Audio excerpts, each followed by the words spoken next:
புத்தாண்டை ஒட்டி பிள்ளையார்பட்டி கற்பக விநாயகர் ஆலயத்தில் சிறப்பு அபிஷேக ஆராதனைகள் நடைபெற்றன. அதிகாலை முதலே நூற்றுக்கணக்கான பக்தர்கள் வருகை தந்து விநாயகரை வழிபட்டு சென்றனர்.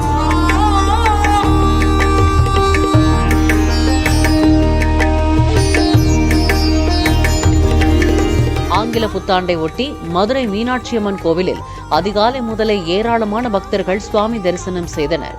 அம்மனுக்கு சிறப்பு அலங்காரங்கள் செய்யப்பட்டு அபிஷேகங்கள் நடைபெற்றன. முருகப்பெருமானின் முதல் படை வீடான திருப்பரங்குன்றத்தில் புத்தாண்டு சிறப்பு பூஜை நடைபெற்றது.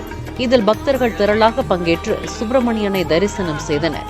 காஞ்சிபுரம் மாவட்டம் வல்லக்கோட்டை முருகன் திருக்கோயிலில் உற்சவர் முருகப்பெருமான் ராஜவீராசன மலர் அலங்காரத்தில் பக்தர்களுக்கு காட்சியளித்தார்.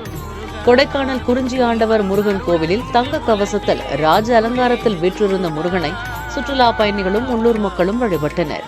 ஆங்கில புத்தாண்டை ஒட்டி நாமக்கல் ஆஞ்சநேயர் கோவிலில் பால், சந்தனம், திருமஞ்சனம் உள்ளிட்ட பல்வேறு வகையான வாசனை திரவியங்கள் கொண்டு மூலவருக்கு அபிஷேகம் நடைபெற்றது.